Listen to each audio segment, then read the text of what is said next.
6월 10일 월요일 오늘의 말씀은 잠언 28장 1절부터 28절까지의 말씀입니다. 악인은 쫓아오는 자가 없어도 도망하나 의인은 사자같이 담대하니라. 나라는 죄가 있으면 주관자가 많아져도 명철과 지식 있는 사람으로 말미암아 장구하게 되느니라. 가난한 자를 학대하는 가난한 자는 곡식을 남기지 아니하는 포구 같으니라. 율법을 버린 자는 악인을 칭찬하나 율법을 지키는 자는 악인을 대적하느니라. 악인은 정의를 깨닫지 못하나 여호와를 찾는 자는 모든 것을 깨닫느니라. 가난하여도 성실하게 행하는 자는 부유하면서 굳게 행하는 자보다 나으니라. 율법을 지키는 자는 지혜로운 아들이요 음식을 탐하는 자와 사귀는 자는 아비를 욕되게 하는 자니라.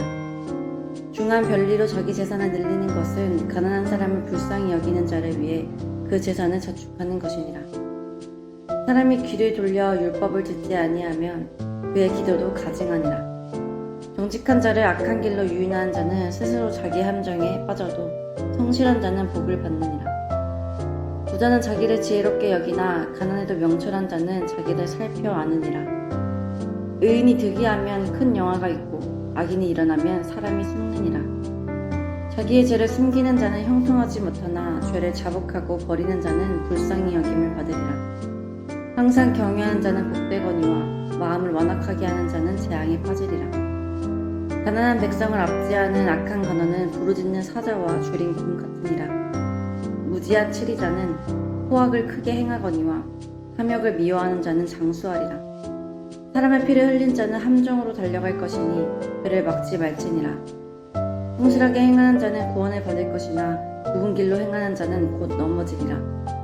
자기의 토지를 경작하는 자는 먹을 것이 많으려니와 방탕을 따르는 자는 궁핍함이 많으리라. 충성된 자는 복이 많아도 속히 부하고자 하는 자는 형벌을 면하지 못하리라. 사람의 낯을 보아주는 것이 좋지 못하고 한 조각 떡으로 말미암아 사람이 범법하는 것도 그러하니라. 악한 눈이 있는 자는 재물을 얻기에만 급하고 빈궁이 자기에게로 임하는 줄 알지 못하느니라. 사람을 경색하는 자는 혀로 아첨하는 자보다 나중에 더욱 사랑을 받느니라.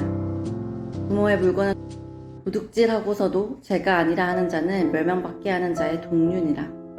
욕심이 많은 자는 다툼을 일으키나 여호와를 의지하는 자는 풍족하게 되느니라. 자기의 마음을 믿는 자는 미련한 자요 지혜롭게 행하는 자는 구원을 얻을 자니라. 가난한 자를 구제하는 자는 궁핍하지 아니하려니와 못 본 채 하는 자에게는 저주가 크리라. 악인이 일어나면 사람이 숨고 그가 멸망하면 의인이 많아지느니라. 아멘. 네, 샬롬. 오늘도 말씀 앞에 나온 여러분을 축복합니다. 여러분 잠언에 보면 계속해서 두드러지게 악인과 의인을 대조하여 말씀하고 계십니다. 여러분들은 악인과 의인의 기준이 무엇이라고 생각하시나요?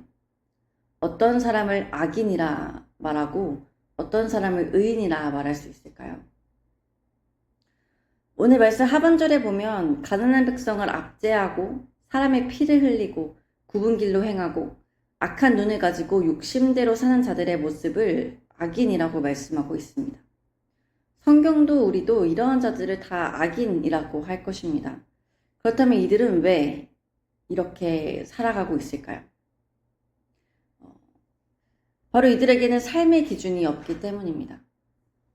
정확히는 하나님의 말씀, 율법이 없기 때문입니다. 그렇다면 반대로 의인은 자신의 방법대로 선함을 행하여서 의인이 아니라 하나님의 말씀이 기준이 되어 율법이 기준이 되어 살아가는 사람을 의인이라고 할 수 있을 것입니다.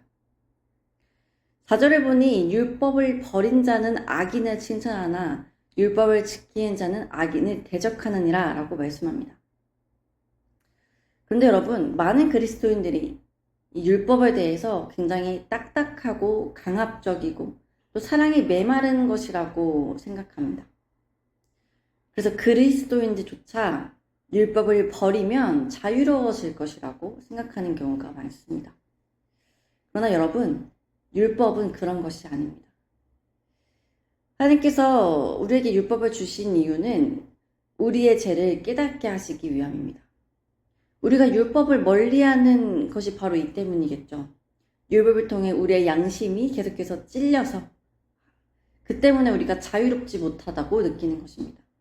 또한 우리의 행동이 그런 율법으로 인하여 제한이 생기기 때문입니다. 여러분, 이것이 바로 우리의 죄성입니다. 그러나 율법의 가장 큰 기능은 우리가 얼마나 연약한 존재인지를 깨닫게 한다는 것입니다. 우리에게 얼마나 사랑이 없는지, 우리에게 얼마나 선한 것이 없는지, 나의 노력으로는 진정 거룩하게 살 수 없다는 것을 깨닫게 하므로 우리가 율법을 지키지 못해 죽을 수밖에 없는 존재임을 알게 하는 것입니다. 그래서 율법은 생명이신 예수 그리스도를 바라보게 합니다. 죄 없으신 예수님께서 십자가에 죽으시고 살아나심으로 율법을 완성하셨습니다. 율법을 온전히 지킬 수 있는 분은 죄 없으신 예수님 뿐입니다. 율법이 가져오는 이 사망을 이기시는 분도 예수님 뿐이십니다. 여러분, 그렇게 예수님은 십자가로 우리의 죄를 사하시고 우리로 하여금 그 예수의 피를 힘입어 사랑을 행할 수 있는 자로, 선하게 살아갈 수 있는 존재로, 거룩한 존재로 다시 살게 하셨습니다. 그래서 우리 또한 율법을 지킬 수 있는 자가 되었습니다. 그러니 여러분, 예수 그리스도를 믿는 우리에게는 율법을 지켜 악인을 대적할 힘이 있고 7절과 같이 율법을 지키는 지혜로운 자가 될 수 있는 힘이 있습니다. 말씀을 통해 오늘을 살아가는 여러분, 오늘 여러분들이 하나님의 말씀대로 살아감이 구원받은 자의 증거입니다. 여러분들이 율법을 지킬 수 있는 선한 양심과 힘은 예수 그리스도의 십자가의 능력으로부터 옵니다. 그러니 사랑하는 여러분, 오늘 하루 우리가 선한 양심을 가지고 우리의 삶의 기준인 하나님의 말씀, 율법을 지켜 행함으로 구원받은 자로, 예수 그리스도의 십자가의 능력을 힘입은 자로 살아가시기를 간절히 소망합니다. 함께 기도하시겠습니다. 하나님, 오늘 하루도 말씀으로 시작하게 하시니 감사합니다. 하나님, 악인은 누구이고 의인은 누구입니까? 하나님께서는 하나님의 말씀인 율법을 지키지 않는가, 지키는가에 따라 악인과 의인을 나누실 것입니다. 그러나 우리에게는 그 율법을 지키고 싶으나 지킬 힘이 없음을 아시고 예수 그리스도를 통해 율법을 완성하시고 우리를 의롭다 칭하시며 그 율법을 지킬 수 있는 존재로 바꾸어 주셨습니다. 그러니 주님, 우리가 진정 십자가로 구원받아 의롭게 칭함을 받은 자들이라면 율법을 통해 우리 안에 말씀이 들려오고 우리의 양심을 찌르며 우리의 행함을 요구할 때 주의 십자가를 의지하여 선한 양심에 따라 행하고 말씀을 지켜 순종하는 삶을 살 수 있도록 인도하여 주옵소서. 오늘 하루 한 걸음 더 의로운 자의 삶으로 나아가기를 소망하며 우리를 구원하신 예수 그리스도의 이름으로 기도합니다. 아멘.